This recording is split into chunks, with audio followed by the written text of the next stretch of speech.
ನಮಸ್ಕಾರ ಎಲ್ರಿಗೂ, welcome to part 1 of crochet learning series in Kannada. So ಇವತ್ತು ಈ ಕ್ಲಿಪ್ನ ಹೇಗೆ ಮಾಡೋದು ಅಂತ ನಾವು ನೋಡೋಣ.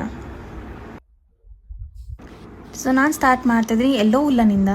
ಸೊ ನನಗೆ ನನ್ನ ಥರ ದಪ್ಪ ಇರೋ ಉಲ್ಲನ್ ಬೇಕಿತ್ತು. ಸೊ ಅದಕ್ಕೆ ನಾನು ಎರಡನ್ನು ಸೇರಿಸ್ಕೊತಾ ಇದ್ದೀನಿ. ಮತ್ತು 4 mm ಆದ ಹುಕ್ಕನ್ನು ಯೂಸ್ ಮಾಡ್ತಾಯಿದ್ದೀನಿ. ಚೈನ್ 4 ಹಾಕ್ಕೊಳ್ಳೋಣ. ಇದಾದಮೇಲೆ ಫಸ್ಟ್ ಚೈನಲ್ಲಿ ಸ್ಲಿಪ್ ನಾಟನ್ನು ಹಾಕ್ಕೊಳ್ಳೋಣ. ಸ್ಲಿಪ್ ನಾಟ್ ಅಂದರೆ ಜಸ್ಟ್ ಇನ್ಸರ್ಟ್ ಮಾಡಿ ಹುಕ್ಕನ್ನು ಒಂದು ಲೂಪ್ ತಗೊಳ್ಳಿ, ಅದನ್ನು ಆಚೆ ತೆಗೀರಿ. So this is called slip not. So ಇನ್ನೊಂದು ಚೈನ್ ಹಾಕ್ಕೊಳ್ಳೋಣ. ಸೊ ಇಲ್ಲಿ ನೋಡ್ತಾ ಇರ್ಬೋದು, ಮಧ್ಯ ಗ್ಯಾಪ್ ಇರುತ್ತೆ. ಆ ಗ್ಯಾಪಲ್ಲಿ ಹುಕ್ಕನ್ನು ಇನ್ಸರ್ಟ್ ಮಾಡಿ ಮತ್ತು ಸಿಂಗಲ್ ಕ್ರೋಶೆಟ್ ಹಾಕೋದನ್ನ ಶುರು ಮಾಡೋಣ. 5 ಸಿಂಗಲ್ ಕ್ರೋಶೆಟನ್ನು ಹಾಕಬೇಕು. ನಿಮಗೆ ಸಿಂಗಲ್ ಕ್ರೋಶೆಟ್ ಹೆಂಗೆ ಹಾಕಬೇಕು ಅಂತ ಗೊತ್ತಿಲ್ಲ ಅಂತಂದರೆ ನೀವು ನನ್ನ ಚಾನಲಲ್ಲಿ ಆಲ್ರೆಡಿ ವಿಡಿಯೋ ಪೋಸ್ಟ್ ಆಗಿದೆ, ಅದನ್ನು ರೆಫರ್ ಮಾಡ್ಬೋದು.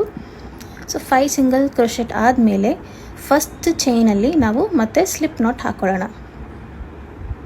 ಸ್ಲಿಪ್ ನಾಟ್ ಅಂದರೆ ಈಸಿ, ಜಸ್ಟ್ ಹುಕ್ ಇನ್ಸರ್ಟ್ ಮಾಡಿ ಒಂದು ಲೂಪ್ ತೆಗೀರಿ, ಅದನ್ನು ಆಚೆ ತೆಗಿಬೋದು. ನಾನಿಲ್ಲಿ ಕಲರ್ ಚೇಂಜ್ ಮಾಡ್ಕೋತಾ ಇದ್ದೀನಿ.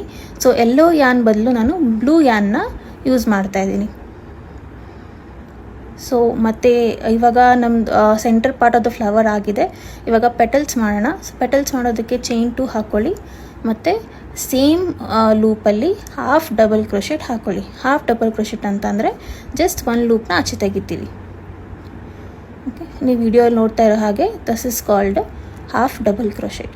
ಸೊ 4 ಹಾಫ್ ಡಬಲ್ ಕ್ರೋಶೆಟನ್ನು ಹಾಕ್ಕೊಳ್ಳೋಣ.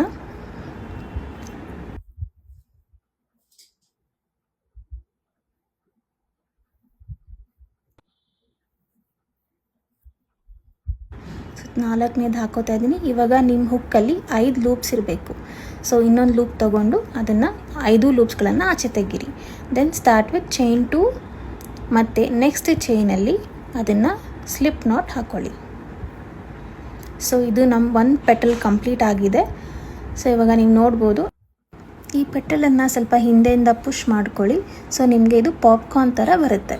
ಸೊ ನಮ್ಮ 1 ಪೆಟಲ್ ಕಂಪ್ಲೀಟ್ ಆಗಿದೆ. ಸೇಮ್ ಪ್ರೋಸೆಸ್ ಯೂಸ್ ಮಾಡಿ ನಾವು ಬಾಕಿ 5 ಪೆಟಲ್ಸ್ಗಳನ್ನು ಮಾಡ್ಕೊಳ್ಳೋಣ.